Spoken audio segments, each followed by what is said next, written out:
Banyak hal menarik yang saya pelajari dalam gereja ortodoks.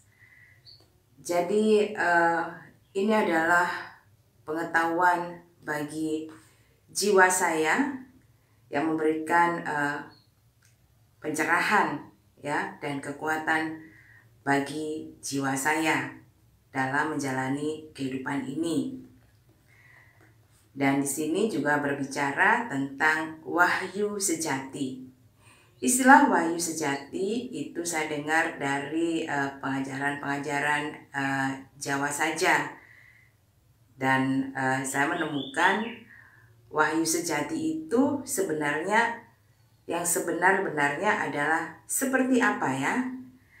Dan itu dibahas dalam iman gereja ortodoks.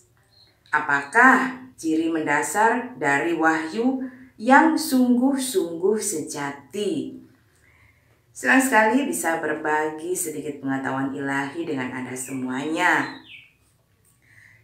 Yaitu 1. Asli, kreatif, dan baru. Allah bekerja sama dengan manusia dalam kehidupan keagamaannya. Dan rohnya ikut ambil bagian dengan jiwa manusia tadi dalam kegiatan menjangkau Dia, yaitu menjangkau Allah. Tindakan yang berbeda dan jelas serta baru dari wahyu Allah kepada manusia ini tidak dapat diterapkan hanya untuk individu saja yang kepadanya wahyu itu dinyatakan. Sebaliknya, wahyu tersebut harus diberitakan dengan luas karena itu adalah kebenaran bagi seluruh umat manusia. Individu itu bertindak hanya sebagai agen untuk penyebaran pewahyuan baru itu. Dan jaminannya adalah bukti adanya mukjizat yang terjadi. Dengan demikian ada korelasi yang tepat dan paralel antara wahyu dengan jiwa manusia melalui ilham Allah. Dan terjadinya mukjizat dalam tatanan fenomena alam. Karena keduanya adalah adi kodrati.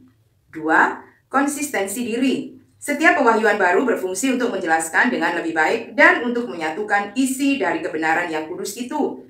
Pewahyuan baru itu datang untuk melengkapi dan menjadikan utuh, bukan menyingkirkan apa yang sudah ada. Itu harus membentuk bagian dari suatu keseluruhan yang teratur utuh. Tetapi metode pengenalannya selalu amat sangat subjektif dan juga merupakan pernyataan objektif dari kehendak Allah. Hanya karena pemahaman kita yang terbatas saja, maka peristiwa luar biasa itu seperti itu dapat dianggap bertentangan dengan tatanan alam.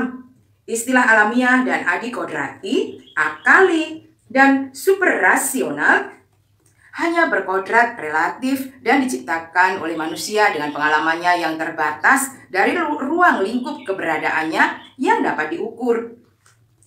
Manusia menggunakan kata superrasional untuk menggambarkan penerangan pikiran manusia oleh anugerah atau kasih karunia Allah yang memberi pencerahan, yang berarti wahyu kebenaran yang akal, penalaran manusia tidak dapat mencapainya. Di sisi lain, kita menerapkan istilah adi kodrati untuk suatu kejadian yang luar biasa dalam keberadaan dunia jasmani, yang penyebab-penyebabnya bukanlah penyebab-penyebab sekunder biasa yang berada dalam dunia pengalaman.